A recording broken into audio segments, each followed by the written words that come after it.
Where is it at? You live. Hello? Yes. Should be.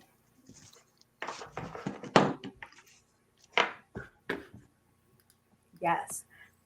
Well, hello, everyone. My name is Dr. B. I am the host of Dr. B's Best Life.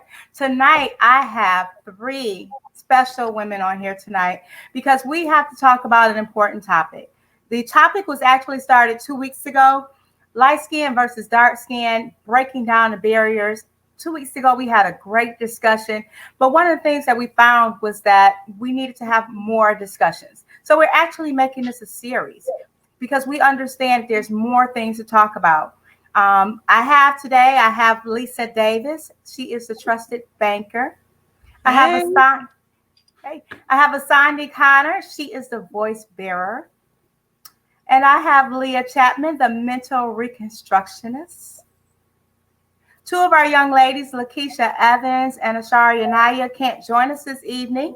Yolanda's still at work, so she may be popping in. But we're still going to have a great discussion. This format that I'm using, I'm trying something different. I know last time I did Zoom, so I'm trying StreamYard now to have a more controlled environment so that we can have a great discussion. But if someone wanted to actually join in on our discussion, I can have up to 10 people. So if you want to join in, feel free to put it in the chats and I can invite you in so that you can join in on this discussion. Tonight's discussion is light skin versus dark skin, the impact on home life and family dynamics. So I just want to we're going to have just a roundtable discussion about how it impacted everyone. I will start. I know that this topic was very important to me because growing up with my grandmother in the South, my grandmother was very, very light skinned. And I had an aunt that was very light skinned. And I had several male cousins. They were dark, but I was the darkest granddaughter. And I felt slighted when I was coming up. I felt really slighted. I mean, Grandma, it's just the way the things that she said and the things that she did, it just made me feel like I was inferior, like I wasn't enough, like I wasn't pretty enough. In fact, I don't ever recall her saying that I was pretty. I do remember people constantly saying, oh, there's Bridget, the dark child. And it's like, what did the dark child mean? And so, things like that can have something to do with your mental state. When you're sitting there and you're constantly being called the dark child and you're looking around the household and the only other people in the house that are dark are the boys. And so you're kind of like, well, am I a boy, am I a girl? Why am I a dark child? So I know that was one story that impacted me, but I don't want to take up all the time here. So you guys jump in. Do you remember coming up, how it impacted your home life, or a story that you remember? Yeah, I would just kind of spin off of that, Dr. B. Interesting that you talked about. All the time here. So you guys jump in. Do you remember? Yeah. So I kind of felt compelled to jump in right now because I'm thinking about the grandparent, right, scenario that you were speaking of. And so in my family, my immediate family, it was just myself, my brother, mother, and father, and we all were of a lighter hue of skin. And when I saw my mother's mom and dad, they were of darker hued skin. And so I was confused as a little girl because I didn't understand how light could come out of dark, right? Mm-hmm. And so that kind of, for me, began to kind of send me on this path of wanting to discover just kind of how genetics really works. My mom used to always talk about how, there would be the line of delineation, again, of color within her own family system. Her dad would call her, that pretty little red child over there, right? And it's so funny that now I hate, as a light-skinned woman, to be called red bone. Because to me, right, as some will consider that as a compliment, I see that as somebody trying to kind of put you into a particular type of box, right, to set you apart from, when the family in total, right, should be one and it should be unified. So when you mentioned that, it made me think about, my grandmother and grandfather and, how it just kind of brought about a level of confusion for sure. Wow. Asandi or Lisa? I always thought red bone Leave. was people make it sound like a compliment. They be like them red bone girls. So I don't know. I never thought about that as a derogative. You have one up on all of us. Um, for me, growing up, I think I just mentioned that I just was never black enough. I think that's what I mentioned. And I never thought of myself as light skinned. I still don't think of myself as light skinned, and people always would say that you're light skinned, and I'm like, I ain't light skinned. Like that's light skinned. She like Leah high yellow. She light skinned. I'm not. I'm not. Y'all complexion look about the same right about now, Lisa. Thank What's the difference? Like I'm not. I would say toffee. So that's why I was always caramel. That's in the light skin category. But that's no light skin was okay, but high yellow was light skin to me. So I am brown skin, but they were like, no, my hair used to come down to my butt, and it would be like, no, you light skin with long hair. And I just wasn't ever black enough. I just was like, I don't know how I'm not black enough because everybody in my family, was black. Actually, we did have Indian in our family, but that became such a thing that people said that I've never probably ever said that to anybody because my grandfather used to do rain dances and he had land and then I mean, there really was Native American in our family for real, but I never would mention it because it seemed like it was such a joke. So never black enough, couldn't say what I really was. I talked the right, I didn't talk slang. And my darker skinned friends sometimes would get offended I would catch grief because they would act like I didn't understand their plight. But nobody ever seemed to want to understand my plight because obviously we didn't have a plight because. But you light skinned girls, you can have privileges. Where? Where? You have privileges with the boys. All the boys liked you, and Lord behold, if you have pretty hair, long hair, and don't have a different color eye. Oh my goodness, us dark skinned girls are sitting over in the corner somewhere. That's dumb boys. That's dumb boys. That's some grown men today. Well, my daddy said a young fool grow into an old fool. So there we got that. Go ahead. I'm gonna be quiet. Oh my goodness. So what I recall when I reflect on family is being advised to stay out of the sun and to avoid becoming more brown or darker, which implied there was this negative relationship with darker skin. While my family is all brown, some of my relatives are darker than I am. But it was never celebrated.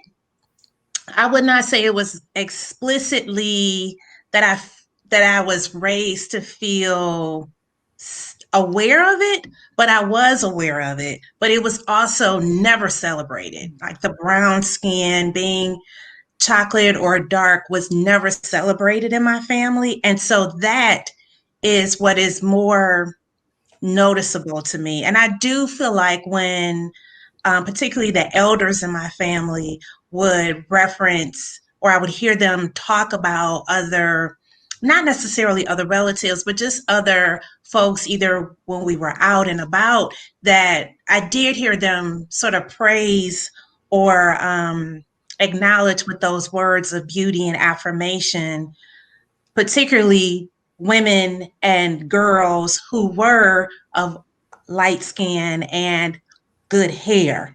So that is what I recall and what I observed in my family, but it was more so a lack of celebration or acknowledgement of our brownness and than it was to just, there was no celebration of it. Wow. And it's funny that you say that because when I look around my own household, because I have 3 daughters, and if you were to line up me and my daughters, again, I'm the darkest person in the bunch. And I have to thank my dad and my granddad for that, because those are some very dark-skinned men. But even I sometimes find my daughters having that debate. You're darker than me. No, I'm lighter than you. And it's like, does it really matter, ladies? You're all Black girls. You're all beautiful. Does it really matter? And you could just look in their faces like, yeah, it matters. And it's like, no, it doesn't. Have you experienced that in your own households?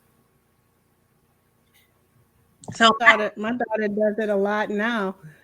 She never thought this is the brown skin one, because I have two. One's light skin and one's brown skin. But I feel like I'm the same color as my brown skin girl. So she's like, no, you're not. And then I'll get tan and I'm like, well, I am now. But I feel like our skin looks the same on our arms, but she never thought it was. And so she's starting to see that we're more of the same color, because I guess we tan kind of like the same color, more red. But that was what I would notice, that they were both, the younger one or the older one would always be trying to figure out what time of year they were closer to my skin color.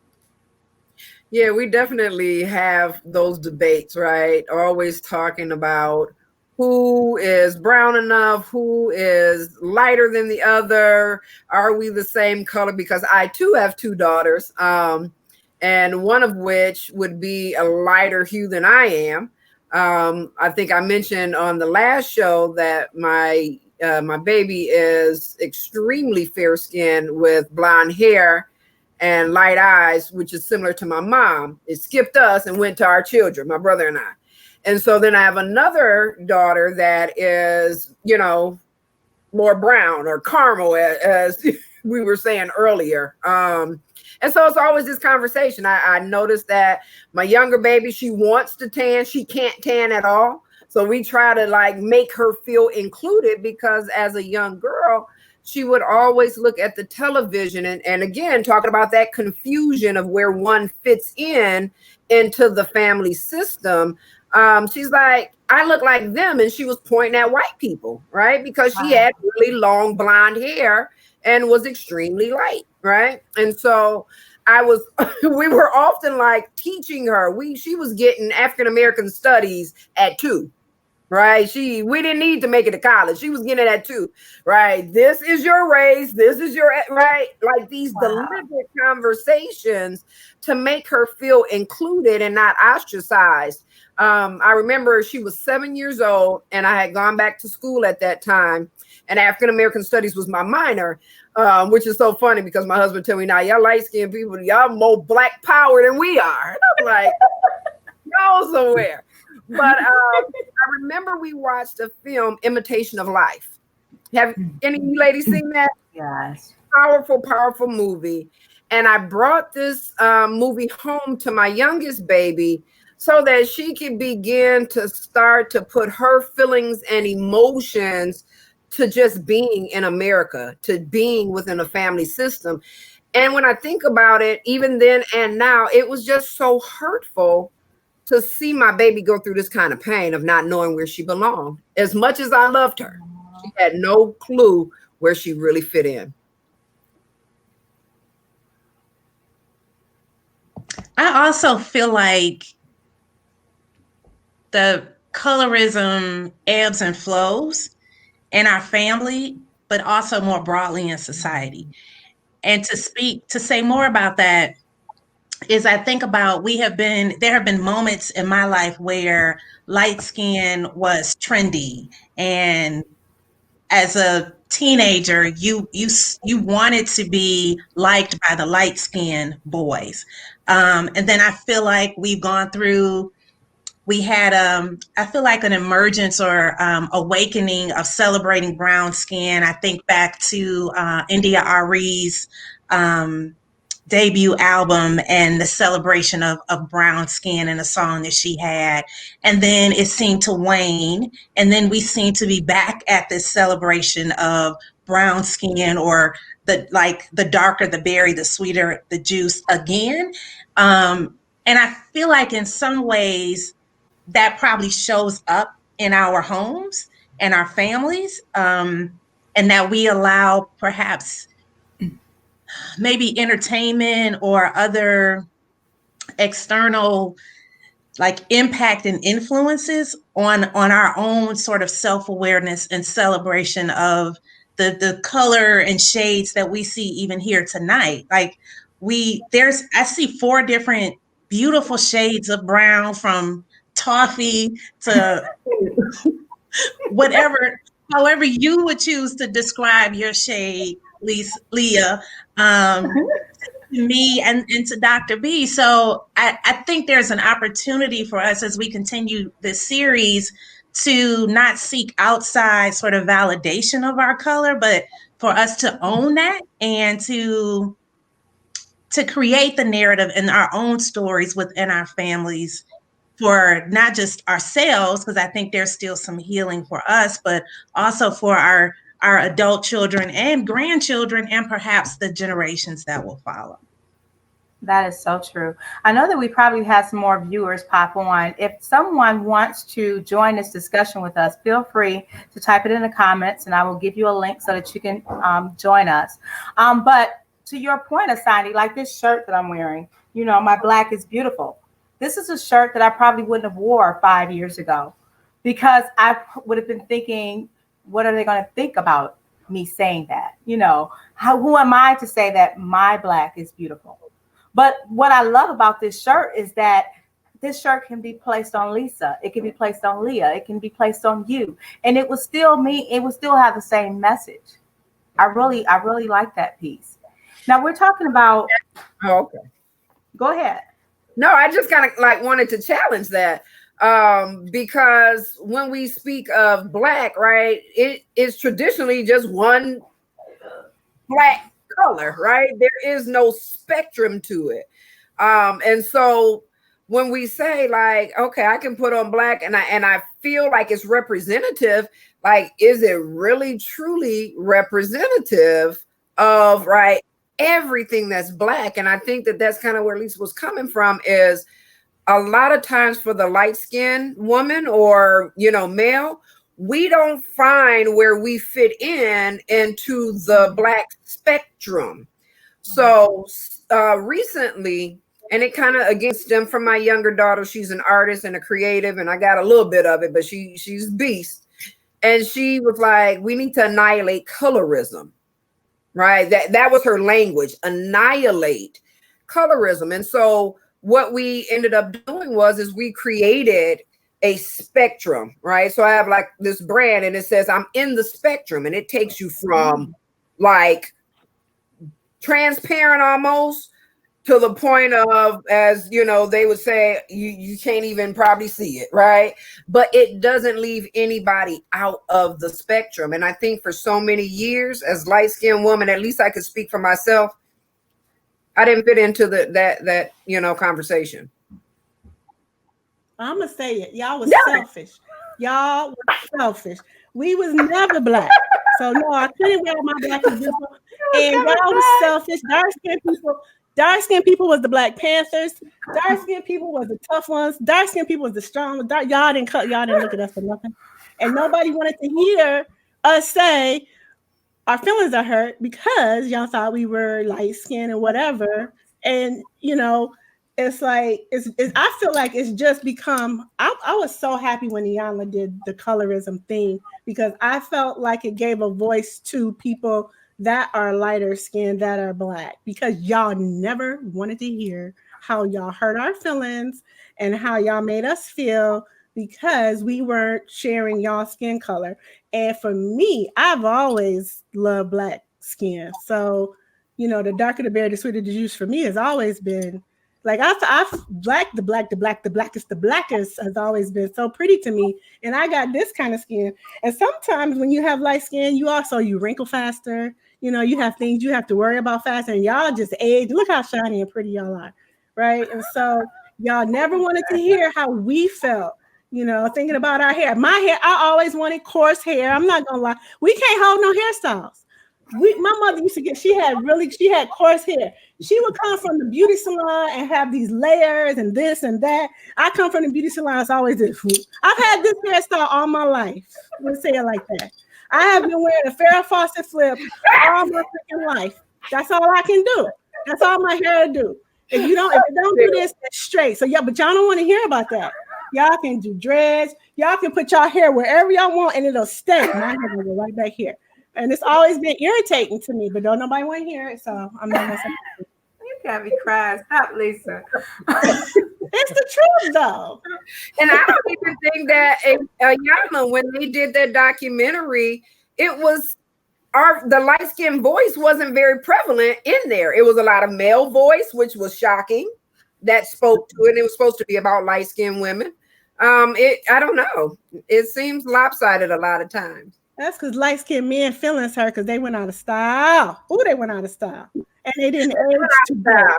At least light-skinned women age better, but them light-skinned men, woo, Jesus. But that's funny that you talk about. I always been dark skin all the way, so whatever.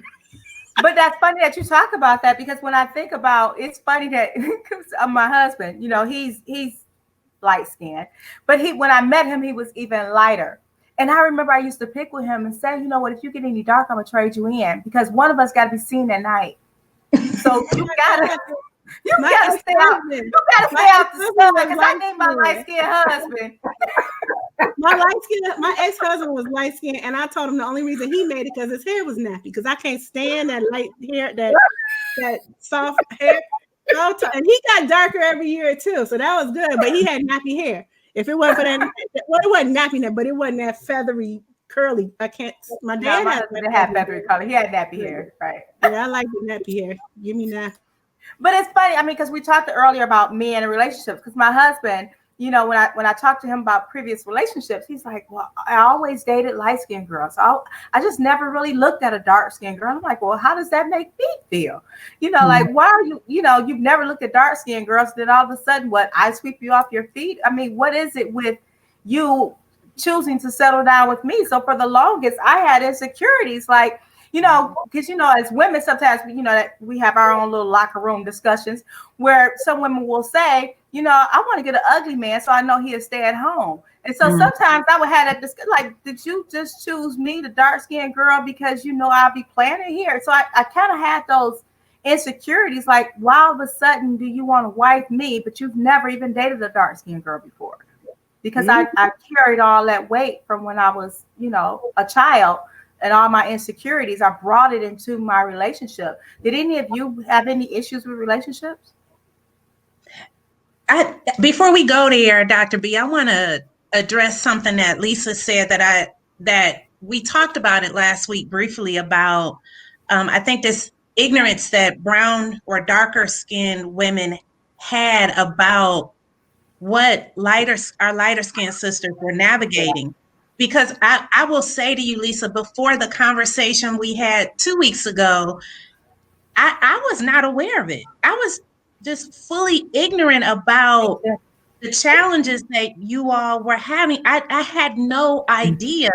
So I would ask for grace around that. And now that I know that, I will certainly be more aware, not just with women who are my peer age group, but also when I interact with teenagers or younger light-skinned sisters. Like, I had no idea. So I want you to know that while some of the sisters you were interacting with were, it sounds like, being mean, that there were many of us that just did not know. There was a presumption that life was good for you all because you were lighter. So now that we know, when you know better, you do better. And so, hold on me. Let me just say, who was always the one getting in a fight after school? How many times did you see a dark-skinned woman, a girl, I fought my way home from school in elementary, I swear, every year. For every year. The Vaseline and the hair put up, that was my life for real. Because when I knew I had to fight, they would come in for the hair first. But it was always to me coming after you because they said, the bathroom talk for us was you about to get jumped because they think you're pretty. Mm-hmm. They about to jump you because your hair too long. And my hair come all the way to my butt. So think about, who did you see fighting after school? Because I fought my way home. A lot. I was fighting in the middle of school. Forget after school. It was going down during school in the bathroom. Like what? Yeah. And it was always that of you think that you're all that. Or you and wasn't thinking about nothing. We was trying to pass class like y'all. I was trying to get my report card good so I could go home and live life and not be in trouble. And I get beat. Well, I mean, piggybacking off of what Asadi said, because that was the reason why I sought out of all of you to do this, was because until I watched that movie Light Skin, I thought that I was carrying all the weight on my shoulders. I thought that I had all the issues. I thought women of my color, complexion, and darker had all the issues. It wasn't until I watched that movie, I'm like, oh, they had issues too. We all in this together. We all got some issues. So yeah, so like Asadi said, you know, I'm not going to apologize for everybody. I apologize for me because yes, I did bring biases in because there were, you know, and it goes both ways because Lisa, you were one of those that were probably cute and didn't go around and advertise it, but there were some of you that were your complexion that were cute and made sure everybody and anybody knew it constantly. It made me feel lower and low at times. So, we all had our issues. It's real. It's funny. When you mentioned your husband, Dr. B, my second husband, who I'm currently married to now, when we were dating, he would tell me all the time, like, I ain't never dealt with a light-skinned woman. And I'm like, then what you doing with me? Like, what's going on here? You know? And so it's kind of like the reverse of what you were experiencing with your husband. I was experiencing that with my current husband through the dating process. And then it was one day that it was so interesting. When he held my hand and he saw his skin touch mine. And he's like, wow, the difference is so complementary. And I was like, wow, you know, this is something that he was just literally thinking about because his ex-wife was of darker hue, right? She was of West Indian descent. And so it was like he went from night, right, to day. And I don't mean that literally, right? I'm just saying it was this huge transition. And to him, I think he like shocked himself because he told me light-skinned women thought they were all that. Like we were all bunched up into this one little, you know, this thought process. So yeah, it happened. Looking at some of the comments, Juliette Morris, she said that when she was growing up, we were hurt by the elites, as they were called. Society has pit us against each other. Tina Marie Payne, she is of lighter complexion. She stated that she got in a lot of fights. Marilyn Jones, she's approximately, I believe, my skin color. This is my cousin. In my experience, my friends bragged about being light-skinned. I didn't know they had insecurities based on the girls that I came across. Yeah. They might not have it. There are different types. Like in my family, everybody had wavy hair and was of lighter hues or whatever, brown to lighter, but not high yellow like Leah. But what happened in my family, it was known what one of the elder sisters was gorgeous and she got in a car accident. And this was the story she told all of us. Like in 1 second, everything can be taken away. So it really doesn't matter what the external looks like. And actually in elementary school, a light-skinned, hazel-eyed, long-haired girl went through the windshield and was out of school for a while and came back with scars. And so that just always right there let me know it don't really matter what you look like because number one, you don't choose it. It ain't like I came out saying this is what I want to look like because I could have chose a whole lot better, right? So it's never been, I mean, it's just never been our choice. Yeah. Wow. I think it's interesting, Leah, the word and the language that your husband used when you talked about the story about the hand and he said complimentary, that landed so beautifully with me. Yeah. And so I love that word. Like there's this complimentary, these shades of color that if we like we're aware of it, but if we shift our awareness of it to see the beauty in it, and how do we heal with like listening to Lisa and Leah, listening to you all talk about fighting and like just because of how you look. Like that's trauma. That's trauma that you carry. Like how can we, Dr. B, like how can we facilitate healing, and I don't know what we do with that. What messages do we give our kids? What messages do we give our nieces and nephews? What messages do we send across? And unfortunately, what message do we send to some adults? Yeah. Yeah, I think that we could actually start healing when we begin to identify the root cause of it, right? And I don't believe that it started with our family system. I believe that it came from external spaces, right, that began to separate and put us as a people at large, right, in opposing positions to one another, right? And so when you know that you split someone or a group of individuals, then you know you cripple them, right?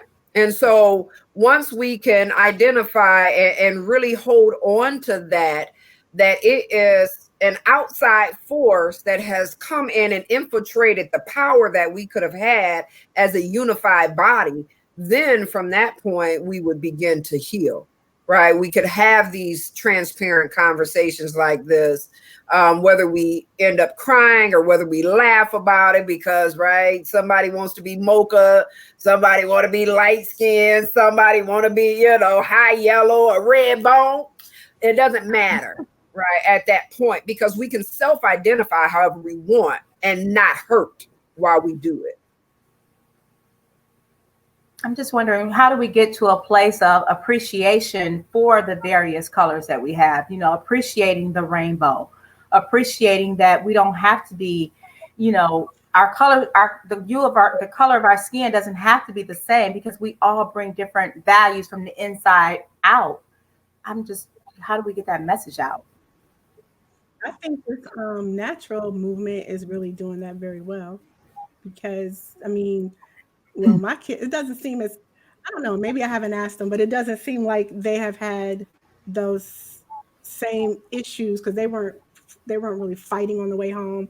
And there's so much diversity now and they're interacting. Like we didn't have as many Caucasian or Indian or Asian people. So they are the next couple of generations seem like they're already kind of tackling it.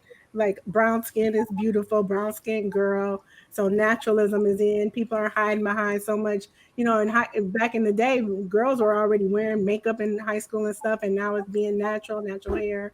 It seems like people are more accepting of the younger generations.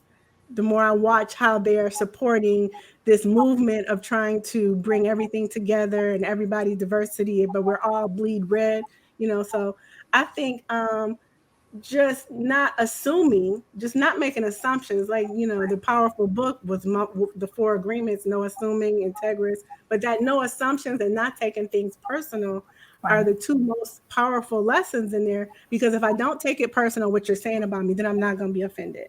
And if I'm not assuming, and maybe I ask you, then I'm not going to make those mistakes about judgment, right? So those are places to start. We're all the same, really. So. Right. I'm seeing in the comments, Nancy Brown said that she always wanted to be dark skinned. Nancy, if you want, again, for those that are out there, if anyone wants to join the panel, let me know and we can drop the link in there. Nancy, if you want, you can jump in and just let us know. You said that you always wanted to be dark skinned. It'd be interesting to know why. Because she probably wanted that good hair. That's why. That good hair come with that dark skin. I'm just kidding. But it does. Fashion fair. Remember Fashion Fair? They was wearing all them fabulous hairstyles. But Patti LaBelle, you think I could get my hair to do what Patti did? Do you know how much hairspray I use? Man, I can't. Don't even talk to me about hair. Shaka Khan. And with the whole naturalism and things that's happening, I guess what bothers me is, and I know I keep going towards, society, having a male-dominated society, that the Black woman, no matter whether it's her going natural, her got the fair, false, or flip, her got whatever, it is always the objectification of the Black woman and her body and her skin, right? And so we don't even have the opportunity to own whether or not we shift in one type of direction, because the media keeps telling us how it is that we're supposed to be. You know, I work with young kids as a therapist, and these kids have no clue who they truly are, right? Because they're measuring up continually with what the media is telling them that they should be. Even in the Black movement, cutting all your hair off, going bald, that is a fad even in and of itself. And so I don't know if they really own that as their true identity. Wow. So Nancy answered back. She said that she always wanted to be dark skinned. She said because all of her siblings were darker. And then Kim made a comment, it never made a difference, light or dark complexion. I treat everyone the same. And that's a great thing, Kim. Unfortunately, everyone doesn't. Because, you know, like I said, I'll be the first to admit I had my own biases. And I was living in a household with a mother and a sister that was a shade off from Leah. I'm sorry, in between the mocha girl. I'm sorry, what are you, Lisa? Toffee. That's red bone over there. That's red bone. And I'm living in a house with women that have, you know, these complexions. So the toffee. Okay. Butterfinger was my favorite candy. Toffee. Heath Bar. Toffee. You are not toffee. I'm not no red bone. Somebody no, red bone. Butterscotch. Butterscotch. But yeah, you know, even and going back to like family again, I remember, you know, when babies would come out, the first thing they would say, you look at the ear. Like the ears. Right? And you're like, oh, that baby gonna be dark because that baby got dark right on their ear. And the fingertips. And the fingertips. I'm like, who cares? What does poor baby, you know? And we just put that burden on them at birth. Like, it's terrible. It's terrible. What you looking at, Asandi? Why are you looking at your family picture? I was looking to see if I had a picture of my daughter from when she was first born, because I shared 2 weeks ago that she was chocolate. She was born chocolate. So I was looking for a photo that I could share with you all, because I remember exactly what Leah was saying, and other folks looking at her ears to determine how dark she would be, and challenging that, because I knew then that whatever color she was, and especially because I knew she was going to be this brown baby, that I would celebrate and love up on that. And I never wanted that to be, I never wanted her to view that as a burden. And so I just was looking to see if I could find there's photos of her up here, obviously, but none when she was like her first year of life that I was going to like show you all how chocolate she was. So. But when you say that reminds me of on our last session when Leah was talking about being in the delivery room with her baby. And Leah, take us through that real quick. Take us through that. One more time. Look, let me tell you, when they caused all sorts of hell and havoc in my family at birth, again, my daughter came out, she looked like a little ceramic doll, and that was no joke. So her skin was that like light and creamy and in color, hair golden brown, like it was glistening. And the nurses and doctors ran out. First, what they said was, who is her father? And her dad, my husband, was sitting right next to me. So you know that they started some mess that day. I had to have him put out the hospital because he was clowning. I'm like, you know good and well this baby looks just like you. And they were literally running out, which was sad. They were running in and out. I'm over there, fatigued and whatever. And they were bringing people in to see her because they couldn't believe that she looked like this golden ceramic doll. And from that point, like I said, he had to be put out. And it was rocky ever since. We had to go through the test. Is this my child? And so people don't realize what they put right onto family systems just by sheer external observation. They don't realize the damage that they do long term, that they have to carry for the duration of their lives, honestly. You bring up an important point, because when you think about how many kids are fatherless right now because they didn't fit into the right complexion. That's not my baby because they're too dark, or that's not my baby, they're too light. Or their nose not big enough, or their lips not big enough, right? Yeah. Which, Leah, it reinforces the need for us to change the narrative, create our own narrative, use our voice, and tell our own stories that celebrate the spectrum of all of our shades. Yeah. And I thought about, there is a sister from Detroit. Her name is Deidre. I forgot her last name, but she's an entrepreneur, and she has a line, You Melon. And it's a brand, but there's t-shirts. One of the things I thought about is, like, she has a t-shirt line that is reflective of all of our hues.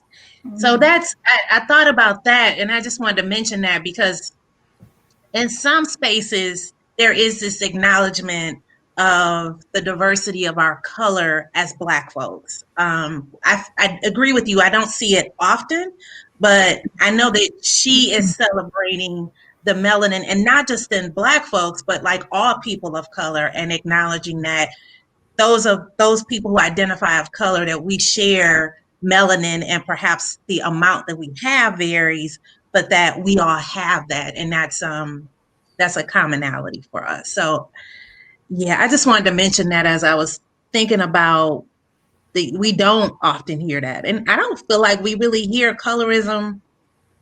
I don't feel like we hear it talked about really at all, at least not in my circles. No, she did not. I'm sorry, Asandi. That was so poignant. And then we get butterscotch over here. Butterscotch! I missed that. Lisa, we put you in timeout. I think she put herself in timeout because she froze. No, that's Fritz Vanilla up there. But Asandi, I mean, that I too, like I was kind of sharing with you, I too have a brand that does the exact same thing. It literally is, right, all of the shades and the hues I've created. And, there's a line that's out there too. So, we can definitely, we all need to collaborate and make certain that we put voice to, as my daughter puts it, annihilating this thing of colorism. Right. What is the name? I did hear you talk about it, but I didn't hear you mention the name. What is the name of that brand? So the name is just Black, right? And the website is Black Playground, right? So it's leveling the playing field was the thought process. Okay. That's the kind of catchphrase. So it's leveling the playing field, and it's I can put it in the chat or whatever if anybody would want to go there and check it out. So, but it's necessary. Yeah. Thank you. Go through the comments for a second. Nancy Brown said her granddaughter has an issue with her mocha color, and she's only 13. Marilyn Jones said that her oldest daughter is chocolate as well, but she is very beautiful with hair down her back. Everyone thinks she is very beautiful. No matter what anyone says, she refuses to believe it. That's I'm trying to let butterscotch back in. She refuses to believe it. I wish I had a picture for all of you to see. Then Nancy said that we are all beautiful, different but beautiful. And Tina gave some crying faces, probably at butterscotch. Oh, hey, Lisa.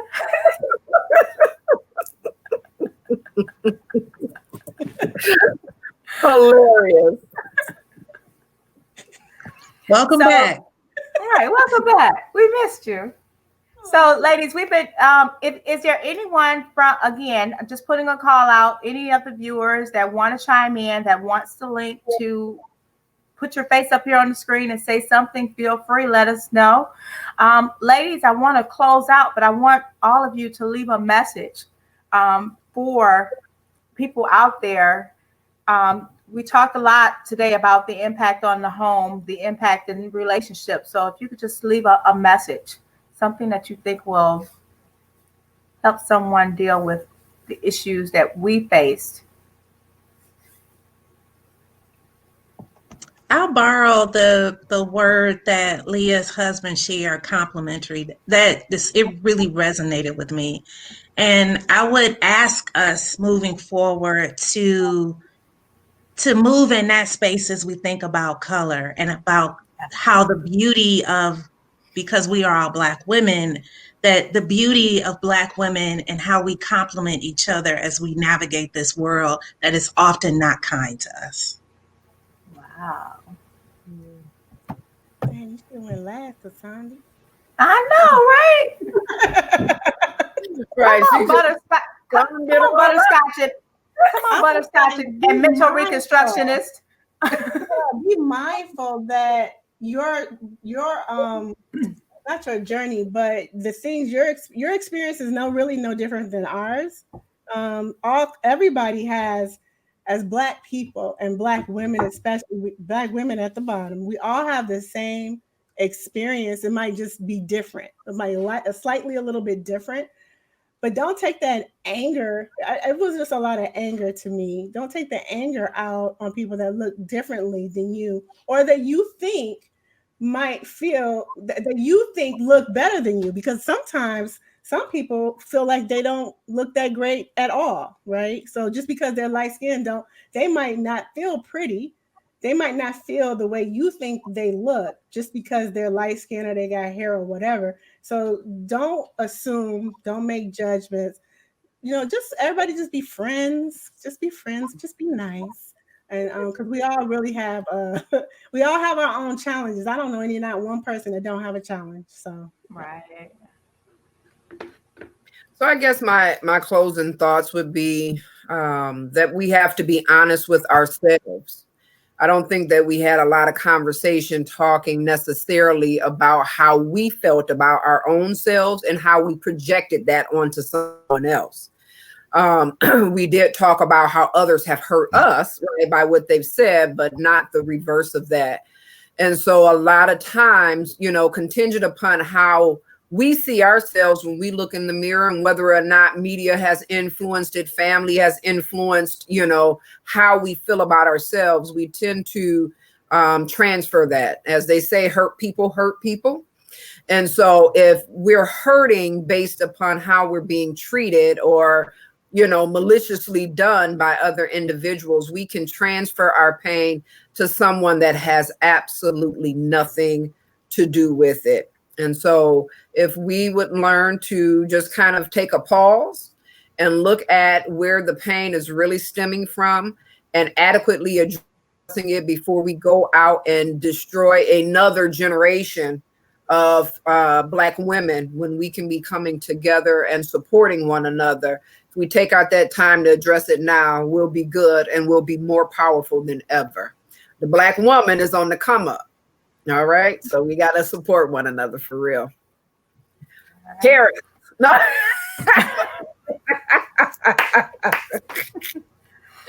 Well, I thank each and every one of you for being here tonight again on Dr. B's Best Life, light skin versus dark skin. And again, for those that didn't see the previous show, when we say light skin versus dark skin, we want to take the negative tone out of it, because we really want to get to a place where we are all walking together, regardless of our skin tones, respecting each other, applauding each other, encouraging each other, complimenting each other. Join us on Tuesday, October 27th. At 7 p.m. We'll be back here on Facebook Live, light skin versus dark skin, the impact on kids. Because we talked a lot today about the impact on us. Lisa talked about her, thank you, Lisa. Lisa talked about her experience as a child, but I'm sure that we have some more stories to share. And we definitely need some tips out here for parents to make sure that they're not living in a household where, they're feeling their kids are dealing with the same issues that possibly Lisa and I went through. So join us again, October 27th at 7 p.m. Again, I want to thank each and every one of you. Miss Miss Butterscotch. She's now saying go vote. Go vote. Make sure you go vote. Leah, the mental reconstructionist, said, don't bleed on others with your pain. Heal. Asada, you didn't change yours. You're on mute. You're on mute. You're on mute. You're on mute. I was so distracted by all of what was happening, and I was listening, so I forgot I was supposed to do that. Next time. All right. All right. So I'll be ready. All right. So see you Tuesday, October 27th at 7 p.m. We're going to talk about light skin versus dark skin, the impact on kids. Let's talk about it grown folk style. For all of you that are in the audience, again, we can take up to 10 people on the screen. So if we have room for you to join us and you have something to say, please feel free, and we'll make sure you drop through that link, because we want to have a discussion. It's more than just what we're thinking here, the four of us. We know that it's bigger than us, but we wanted to bring it to the table to start the discussions so that we can begin to heal. Good night, everyone. Thank you so much. Again, this is Dr. D. Talk to you later. Good night. Good night.